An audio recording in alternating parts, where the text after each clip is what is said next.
Welcome to Awakening You channel. If you appreciate what we do, please support us. Thank you. Greetings. There is no greater joy in all of creation than to experience a love that is freely shared, without any conditions, agenda, or expectation. Such a love has all but been forgotten on earth, and yet something stirs within your heart to remind you of its existence. Every human being has the potential to rediscover this love, to reawaken a passion that is soul-based, to reunite your human identity with the immense presence of your divine nature. Throughout the history of the human species, many have wondered, some have questioned, but very few have embodied such a presence, not because you didn't deserve it, but something else within the identity of every human does not trust such a love. These times represent such a magnificent shift from a human story which would deny you the pleasures of life, deny you the abundance that you deserve, deny you your birthright to be free. This lifetime offered a profound choice for the family of humanity. Would humanity choose to live out their lives within the last chapter of this story, or stop relying on this very old story and start creating a new life? Closed systems of reality. Prior to this incarnation on earth, each of you sat in a type of soul council meeting with many others like myself. We shared our perspective of the choices that humanity would face. We talked of the grand galactic cycles that exist within all of creation.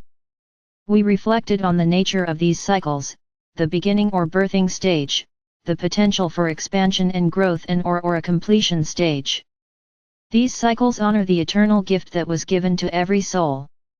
It was a gift that embraced change, growth, and expansion as being a natural part of life. These cycles allow consciousness to participate within its own creation. There also exist systems of reality that deny consciousness access. We sat together prior to this lifetime knowing that Earth was a part of a grand, 26,000-year cycle that was about to enter the stage of completion. It appeared to all of us in the non-physical realms that humanity lacked the passion or clarity to embrace life as being sacred. Humanity's future was uncertain. Would they allow this cycle to expand into another phase of existence? It appeared life on Earth would not continue as you know it to be today. Humanity's future looked bleak, and yet each of you volunteered to serve a new choice. You volunteered to model or teach how to allow consciousness into a controlled or closed system of reality. Now, within any system that is being controlled, it appears within that reality that the control is being imposed from the outside. Human beings continue to point fingers at those that they believe are denying them what they deserve to receive. Prior to this incarnation, each of you could clearly perceive the source of this control. Despite this, you agreed to participate knowing that the very nature of such a reality would attempt to deny you access to your own soul nature. Each of you understood that during the course of your life there was no assurance you would remember or experience the presence of this unconditional love.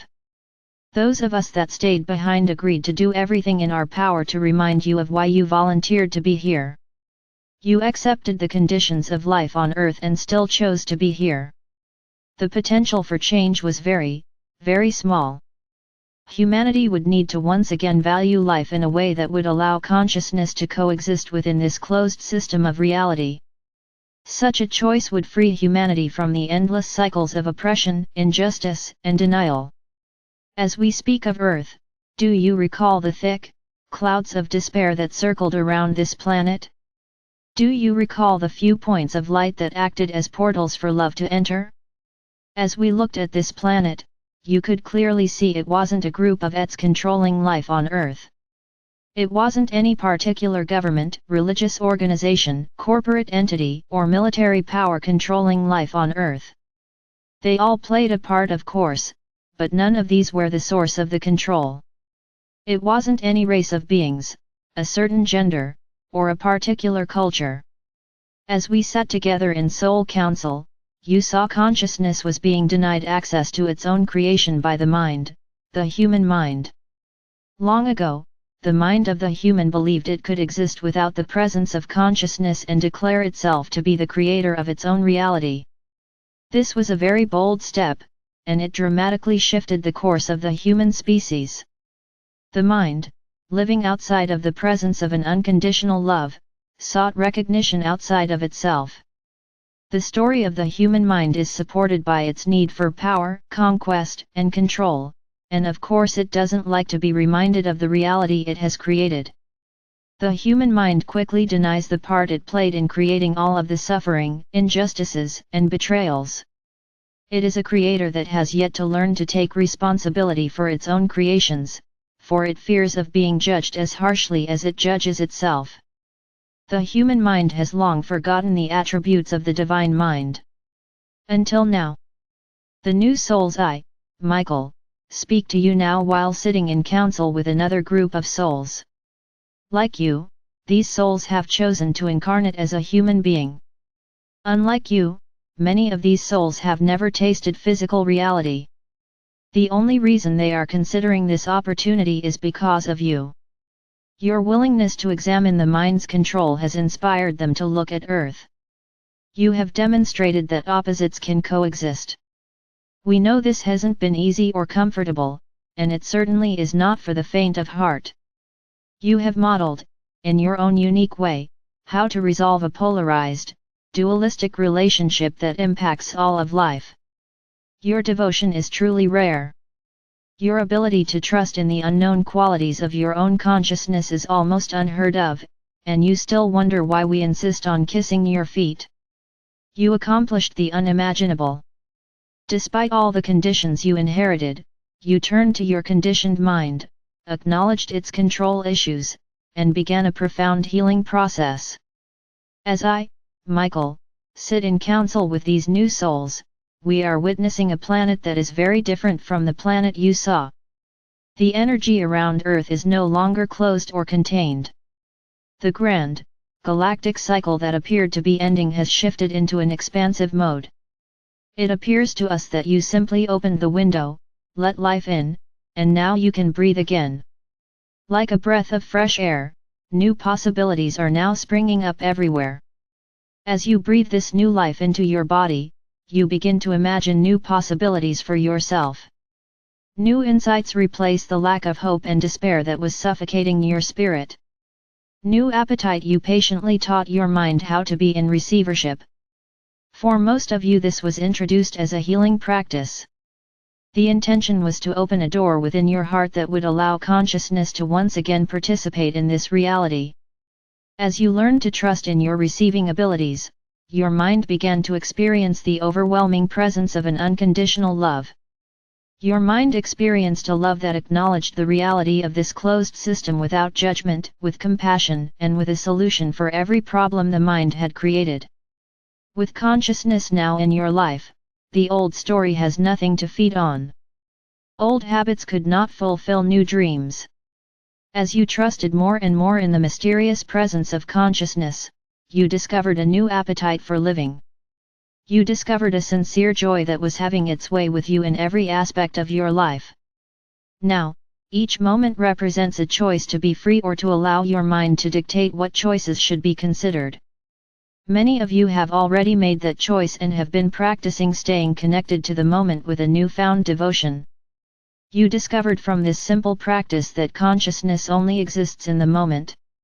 Some of you are beginning to reap the benefits from allowing this grand reunion, which accepts a relationship with this conditioned aspect of your human nature. It is this internal work, practiced and enjoyed by millions, that has also expanded out into all aspects of life on Earth. Indeed, the future for closed systems of reality continues to look bleak. During this lifetime, you can live alongside these systems of control without living within them. Each of you now have all the tools you need to shift your allegiance with this new partner called consciousness. Your new partner consciousness doesn't play by the same rules the mind invented. It feels awkward initially to surrender the mind's control and to allow your creative abilities to be expressed in a graceful, joyful, and compassionate manner. Consciousness knows itself as being the source of life. Your newfound confidence in your ability to manifest what your heart desires now has a foundation to support it. Because of you, this grand cycle that repeats itself every 26,000 years is now entering into a stage of expansion. We celebrate this change with you, for it allows trapped energies to be released within your body, this planet, and your galaxy. Soul Council Circles. I, Michael, now sit with some of the very same souls that sat with me prior to this incarnation, but now we meet in council here on Earth. These new Soul Council Circles offer a safe and sacred place to give voice to your own consciousness, to hear the sounds of your own wisdom resonating within every cell of your body, and to encourage and support all who attend to acknowledge, without judgment or shame, how challenging it can be to live alongside your conditioned mind, sharing how the mind attempts to filters and manipulate your truth. In this Soul Council here on Earth, you have also chosen to model this imperfect relationship between complete opposites as being the new human. As I sit with this group of human beings inside my partner's body, I am deeply touched by the courage and trust in a presence that has been denied for so long. In this circle I, Michael, honor the souls who opened the windows on Earth and allowed life to once again serve you. We, your angelic family, have come rushing in to reunite with our friends who volunteered to serve love. We invite all of you to create your own Soul Council Circle. Celebrate your freedom with your voice. In the safety of this circle, you will learn to trust in the voice of your own soul nature.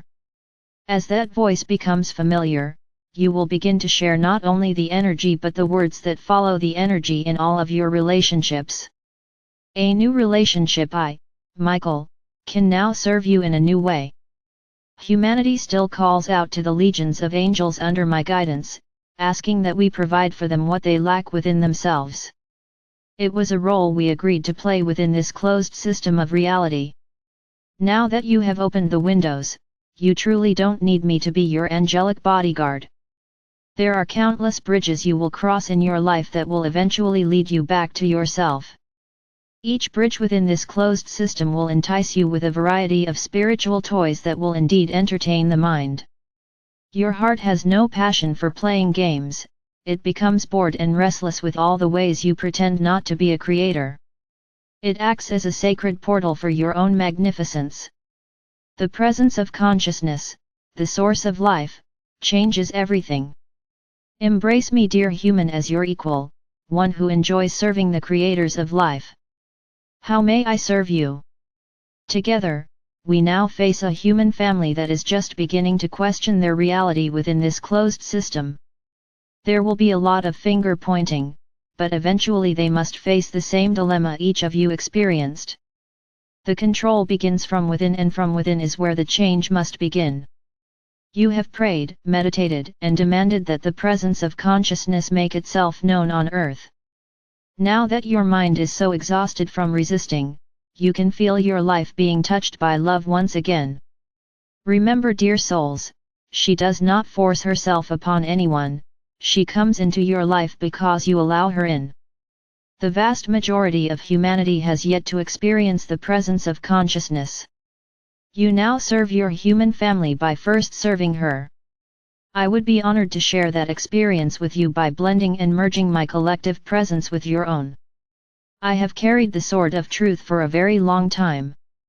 I lay my sword down in honor of the peaceful warriors that I may use both of my hands to embrace you. My love for each of you, without exception, is eternal. Michael.